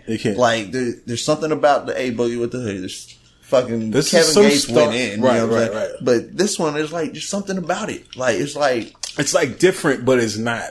And I like, you know what I'm saying? I'm wondering if this may be the first album. Think of this. Just let me paint a little picture for you and just maybe make you think of it. All right. Could it be this way? Could this be one of the first albums that literally puts new age and old school together and like meshed it perfectly almost? You know what? Like, I put it very feel like well. there's a little bit of that vibe in there. Yeah. Where it's like, okay, like when 50 Cent came out with Get Rich or Die Trying. Mm-hmm. It's a solid project. Yeah. It was like, it was gangster, but it was mainstream. It had dope beats. It had good lyrics. It had good content. It was everything. Yeah. Even the 21 Questions, right? All around, exactly. To me, that's one of my favorite songs of all time. It was such a fucking mainstream hit. Mm-hmm. One of my favorite songs on that album. It was my favorite song on the album before it was mainstream hit. Yeah. You know what I'm saying? Yeah, exactly, yeah. Right. So I kind of get the same vibe from A Boogie. Not to say that his album's on Get Rich or Die Trying. No, it's not on that level. But I get that vibe, but I also get that like he can easily he also step don't in have with that push. Well, there's a little. I think there's a little bit of a major label push. You know what I'm saying? But not like the Aftermath machine. Nah. But you know either way, like we said, there's some buffering that he can do that he can get out. Right. So, but that's a good call. I'll say that this is one of those albums that is. I think people from our generation are gonna fuck with, and people from the young generation are gonna fuck with. That's what I'm thinking. That's why I want to bring that artist. I think it might be that. Is he Neo? Hey, Boogie's fucking Neo. Is he Neo? Shit. Did the Matrix just happen before our eyes? Yo, A Boogie is Neo. Then who the fuck's Morpheus? Nah. Kendrick. Hey, you know what's funny? I said that in my head. I was like, watch Kendrick. The only thing that popped into my head, he could be the only Morpheus. I mean, listen, Kendrick's over here fucking with Rich the Kid. Kendrick might be Morpheus. All right? Could be. Hey, you know either way, hey, A Boogie with the Hoodie. Hats off to you. Shout out to you. Keep elevating, get it better, and I'm keeping my eye on him. He's gonna be a star. I'm not saying get it better because he needs like a lot of. The only thing that's gonna stop A Boogie, smooth out those edges. The only thing that's gonna stop A Boogie at this point is if he goes too fucking commercial, like he starts doing shit with like Katy Perry and shit. Yeah, it's too early for that. Yeah, way too early for that shit. And if solidify yourself first, he goes like so far left. Like right now, he just needs to like do what he's doing and just capitalize build on that. You know what I'm saying? And just like elevate that. Hell yeah! Do what you're doing, but just elevate it. Because I feel like that could be like the bridge. That could be one of the bridges right there between hip hop and like the way he's doing it. Right. I mean, I feel like that's why you can't put your finger on it. That's why you can't put your finger on it because it's. I think it's a little bit of the new. I think he came out and said that he said that New York, the old New York sound is gone, and that there's a new New York sound. And maybe he's going to be the leader of that new New York sound. Hell yeah. We'll see. Your boy, White Jesus. Fucking Carrot Top. God damn. Hey, my homeboy Fat Matt, rest in peace, reincarnated on my Right. This is the real Chucky doll. Okay? This dude. Because he's killing shit. This motherfucker. Your boy, the Cracker, Rittz. Yeah. The crack, and I don't mean that in a bad way, because I mean his name is Rittz. I mean, he's making the comparison to Cracker. He did it himself. He did it himself, and he knows what he's doing. He made it on purpose. White Jesus, Johnny Valiant, Last Call. Oh, Last Call, that shit. So unfortunately, it literally is a last call. It is a last call. For those of you that don't know, Rittz is leaving Strange Music. Yeah. It's not a bad. He's not. He's not a little in a bad heartbreaking. deal. Like if you're a fan of if you're a fan of Strange Music and you want him to stay intact in that aspect. If you started listening to Rittz when he was on Strange Music, I can see that kind of being heartbreaking. Yeah. But if you listen to Rittz before Strange Music, which I did, you put me onto that, right? So I knew. I don't, Rittz. Listen, that he's gonna fucking keep doing what he do. Before still fuck with them, right? Before we get into this review, Rittz probably did the smartest thing that he could possibly do as an indie artist. Yeah, by going with Tech Nine. Fuck yeah, he did 4 albums with him. Contract for 4 albums, right? Just imagine all the game that Rittz picked up. And no hard feelings. Like, and that Tech Nine was probably cool with, because Tech Nine made his money. Yeah. You know what I'm saying? He's not mad at him. There's no issue. It's business. And he fulfilled his obligation to make 4 albums with Strange Music. Which is a lot of albums. Fuck yeah. You know, and made a lot of money for Strange Music. Right. You know what I'm saying? And put Rittz on gave Rittz a household name for people who know. Gave him a platform. Yeah. You know what I'm saying? I mean, Strange Music is a powerhouse, indie powerhouse, the number 1 indie powerhouse in hip hop. Right. Like I'm calling that. And to give Rittz his creative freedom to be him, because that's what Rittz fucking needs. And that's what Strange Music's about. That is what Strange Music is about. Right. Which everyone's strange in their own way.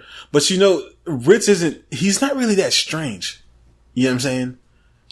I mean, it seems like he's gonna be strange, because that's what drew me to him. No. I was like, the first time I ever seen Rittz was the White Jesus mixtape. Yeah. And I seen him sitting on the car with the fucking red hair. And I was like, who in the fuck is this guy? You know what I'm saying? And I passed over because I was like, I don't want to hear this bullshit. His name is Rittz, like a cracker. Come on. You know what I'm saying? And then for some reason I went back to it. I don't know why. I went back to it. It was a great thing that you did, huh? It was a great thing that I did. Wow. Yeah. Because I've been impressed with Rittz since fucking day one. You know what I'm saying? No doubt about it. I've never heard Rittz and I never said this motherfucker. I'd never heard a verse from Rittz and said this is trash. Not at or this all. is weak, or this is mediocre. Never. None. Never. Zilch. Settle. I remember seeing one time somebody said he's just a white Tech Nine. No. What? No. The fuck is wrong with you? He can spit it like Tech Nine. He could. Because he's done it. They've done tracks where he imitated Tech Nine the way Tech spit it. He did the same way. Even on his album, there was a couple times where he flowed like Tech Nine or whatever. But that just shows you his versatility. Yeah, his versatility. He can do that. Let's get into this album. Let's get into this album. Okay. Hey. That boy goes. My goodness. That boy goes.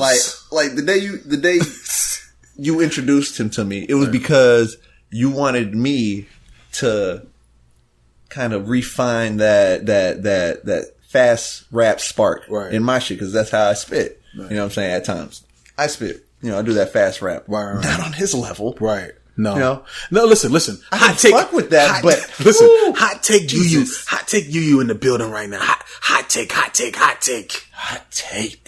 Here we go. Bring it.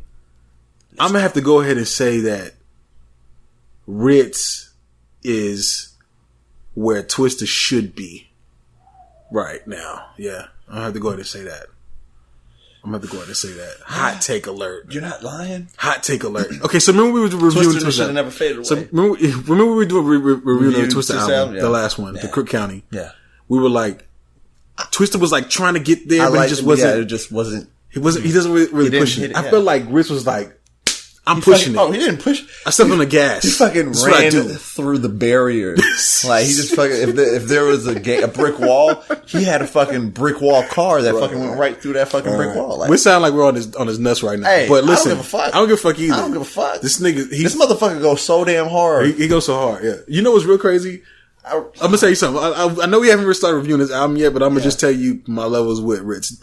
Every time that I've heard a Rittz album, there's always a part in some song somewhere where I feel like he says the word nigga. Okay? It happens every time. I'm like, did he say nigga?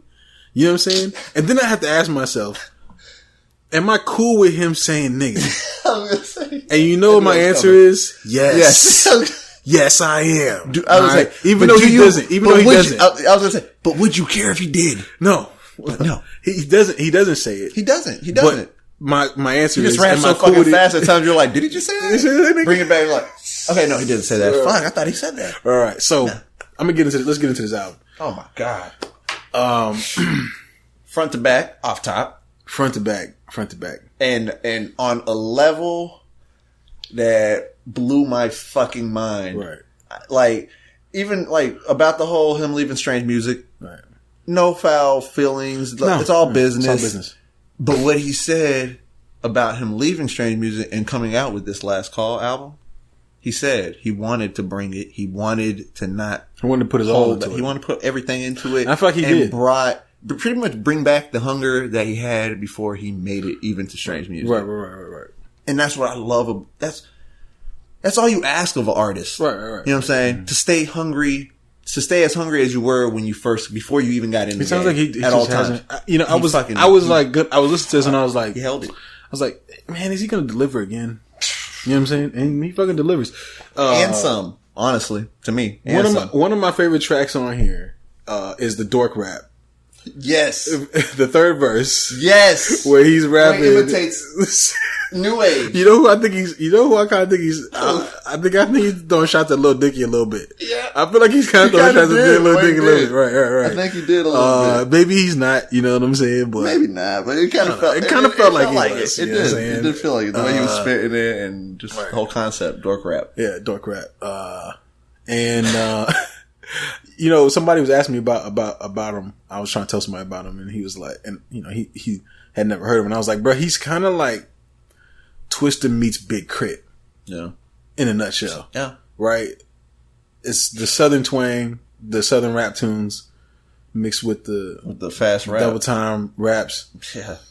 And Speedy Gonzalez rap, but not too fast to where you're like, what's going on? You're like, I don't get it. It's like a perfect speed. Like blah, blah, blah, blah. No, it's a perfect speed. Enunciating. Yeah. You can hear it. You hear every word. Yeah. And if you can't, you just can't keep up. Obviously, right. But dude, one of my favorite songs was probably the realest song on the whole album. To me, which there was plenty of real ass songs. Shit that he says, the shit he speaks on is real as fuck. That's what I love about Rittz. I can relate to a lot of shit. Yeah, I relate to a lot of his shit too. Relate to it. Yeah. That's when people say, like, if I compare, you know, two white rappers, Eminem and Rittz, you know, love Eminem. Right. Obviously, probably.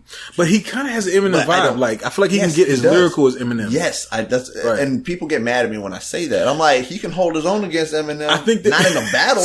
I'm not saying like them battle. But if you put them two on the track together, I really think that he could like hold his own up there with Eminem. I think he can hold his own. And I also, what I like is that corny. I can relate to him more than I can to Eminem. That's the funny thing about it. I relate to Rittz way more than Eminem. I relate to Rittz as a white rapper than I relate to a lot of black rappers. Yes, you know straight up. Like the shit he shit. speaks on. Right. I mean, it's shit that we can relate to, shit we grew up around, shit we, you know, saw, witnessed, whatever. You know, I mean, our upbringing, you know, we grew up around a lot of shit that he grew up around a lot. Right. It seems like a lot of his lifestyle, like, is very similar to mine. Yeah, exactly. Not every aspect, but a lot of it is very similar to some of what I dealt with when I was growing up. Straight or whatever. Up. You know what I'm saying? I mean, we're older now, but yeah, just like he is. You think he's doing the shit he's talking about? No, he grew up. He did shit. You know. Yeah.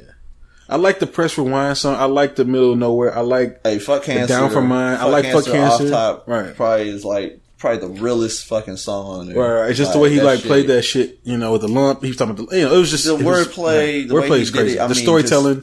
Yes. I mean, that shit was amazing. Right. Like, I felt the sorrow that he was feeling. Right. I started like really feeling it, like thinking like, man, this shit's getting me emotional. There's like, even tracks on here where he's talking about.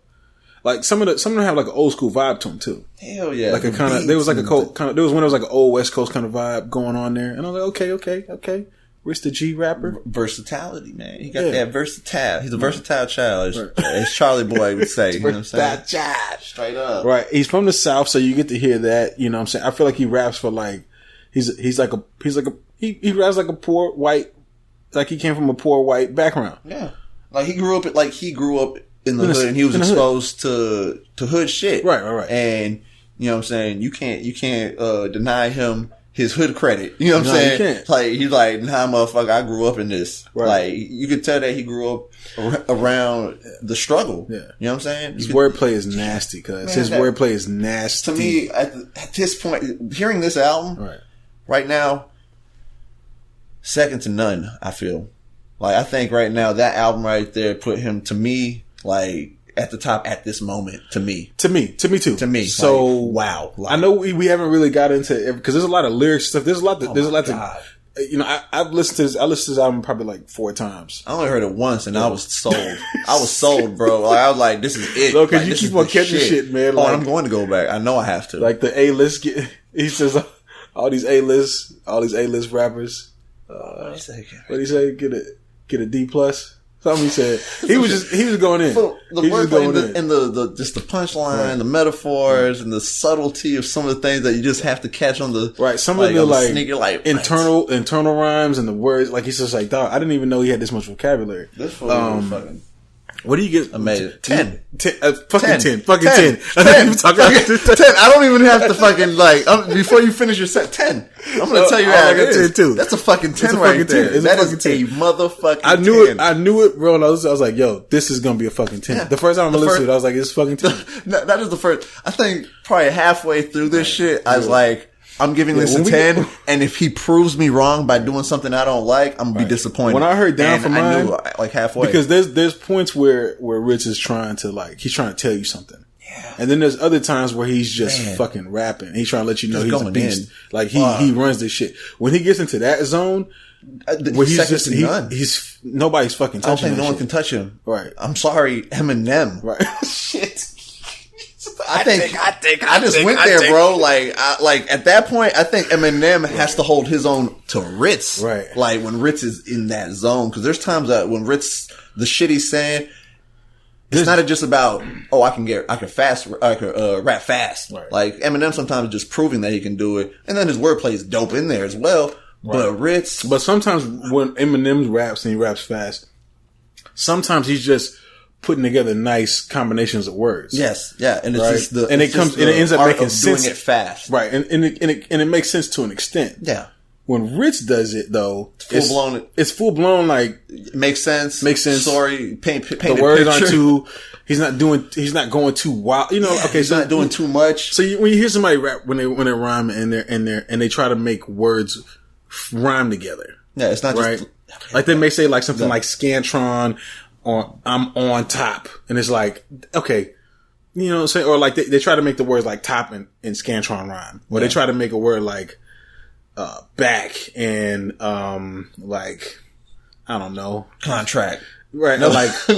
Like croc. You know, try to like blend the words together, and you know what I'm saying? They try to make the words rhyme together. Yeah. And it's like, I've heard Eminem do that. Yeah, I have too. I've heard Eminem do that. I don't hear fucking Rittz doing that. Never. Like he didn't have to fight. Right. He doesn't have to. He didn't have to fight for it to work. Right. He didn't have to fight for it. It just worked. It just worked. All right. Yeah. Yeah. Yeah. I know what you're saying. You know what I'm talking about, right? It happens all the time. Oh yeah, I know what you're saying. Sometimes it's dope. Sometimes it's dope. And then they just, but sometimes end it where it just didn't even rhyme, and it's just like, or sometimes it's fun. Yeah, and it's right. Like I heard when 2 Chainz said, when he said "do everything but cuddle," and the rhyme scheme that he did, I was like, how the fuck did he fit that word in there? Yeah, I feel you know what I'm saying? Right. Sometimes you get that, and it's cool. It's kind of impressive to see somebody make those words fit together like that. Right? Yeah, yeah. Whereas Rittz is like, no, I'm not gonna try to fit a word in here. I'm not gonna make it stretch. Right. I'm not gonna stretch for it. Yeah, I'm gonna find the right word. Yeah, and the right syllable. Yeah. And I'm gonna make all this shit work. And he rhymes like in 2 bars or 4 bars. He rhymes like 5 to 6. When was the last time? Like 6 to 7 to 8 times in there, all like wordplay, right? Like stacked. Yeah, and I'm like, all right.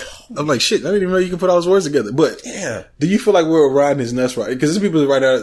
I can see somebody on comment saying, "Get off his fucking dick." I can see that. I can see that shit too. Right? I still don't give a fuck. Yeah. I can see him saying, "Get off my dick." Yeah. Yeah. No, all I gotta say is I've been a Rittz fan from day one. Shout out to Rittz, man. And for him to bring it on this album the way he did, his last one, I guess it was almost like a farewell to strange music. He's like, I'm gonna do y'all proud. I'm gonna fucking make it. Any y'all saying that y'all don't fuck with Rittz because he's white? You're a fucking asshole. Yeah, if anybody, let me tell you something. If anybody say that this white dude can't rap because he is white, you're fucking stupid. And if you're mad because he raps fast, you're like, oh man, fast raps. Yeah. You're not listening to what he's saying. No, that's just dope. You just can't keep up, obviously. Nah, man. Shout out to Rittz, man. We get that a perfect fucking 10. Perfect 10. That's our second 10. Is that our second? Yeah. Welcome. Like welcome to the 10 gang. You've joined Royce the 5'9". So Royce the 5'9" is the only other 10. All 10s. Yeah. Yeah. So you've joined Royce the 5'9". Royce the 5'9" and Rittz in the 10s. are the only 10s. Yeah. Yeah. Yeah. And I got to do this. if you were to put those against each Oh shit. Don't do this. Don't do this. Don't fucking do this. They're just both 10s. That's what it is. We're not going to do this right now. We're not going to do this right now. Yeah. Maybe we'll do this. Eventually, in a later episode, whenever we accumulate enough 10s, we'll put the 10s against each other and see which 10, how they form up in the order of 1 to 5. Like when they have you ever watch Chopped? Yeah. You know, they have like the winners from Chopped. They have the Chopped All-Stars. Yeah. And they put all the All-Star Chopped. That's what we're going to do? That's what you got to do to the 10s. To the 10s, all right. Yeah, put them against each other. Yeah, man. We are at the end of the podcast. We are glad that y'all listened all the way to the end. Yeah, appreciate it. Thank you. This episode is gonna run a little bit long. I'm pretty sure it is. I'm gonna try to cut it down a little bit, but it's gonna run a little long. But either way it goes, we hope that you guys check out these albums. Shout out to Rittz once again. Shout out to all three of these albums. All three of these albums, Nines are better. Yeah. So, well, hell, it was like, I don't know what we're gonna do next week. I'm like, fuck. I know, man. I was like, do reviews next week. Just listen to these. Do it. Listen to these again, just for enjoyment for ourselves. Like, hey, y'all listen to something and judge it yourself. Right. We're gonna just listen to these albums again because we enjoyed them. No. The thing is, thinking about it, the last 2 weeks we've had Nines or better. We had some pretty strong. Albums we had some strong fucking albums coming out. Right. Maybe that's why. Just on a side note, DJ Paul feels like that. I mean, feels like the 90s are coming back. Just bring it back. I'm actually pretty interested that you are liking some of this new wave. Well, as long as they do it the way they did and not how they do on their first impression on a freestyle, or you can't but you can't judge a book by its cover. You got to give everybody a chance because you never know, you might miss out on some gold shit. Like Kevin Gates, huh? Yeah, I definitely missed out on Kevin Gates. Yeah, we missed out on Kevin Gates for real. That's one of those things that's like we didn't give it a chance, and now look. So I'm definitely, and you see what I said when you brought up A Boogie with the Hoodie. What did you get? I was like, or when you brought it up, I was like, damn you. Yeah. I was like, you got me liking and hearing and like jamming to these. This shit, as long as they do it right. If they do it right, then it's jammable. You know what I'm saying? Yeah. So shout out to everybody that's our age that doesn't know what to listen to for the new age. Go check out A Boogie with the Hoodie. Yeah. That literally maybe shout out somebody from the new age that don't know what to listen to. Go listen to Rittz. Yeah. Straight up. Right. Go listen. Listen to Rittz. Go listen to all of Rittz. Yeah. You have to listen to go back to White Jesus and White Jesus Revival. Okay. And then go from there. You have to go from there and just go forward on to all of them, like, until now. Like, that's someone that you can't sleep on. Can't sleep on him. We are going to get up out of here, y'all. Make sure you subscribe on iTunes, Google Play, Stitcher, SoundCloud, YouTube. Subscribe. TrillMatic.com is on its way back in a few weeks. Notifications. Hit the notifications button, man. And, you know what I'm talking about? We gonna be up out this thing. Know what I'm saying? You know what I'm talking about? Deuces. Chill. Thanks for listening to the Truth Be Told podcast. Be sure to subscribe and log on to trillmatic.com for the latest in underground music, film, fashion, and more.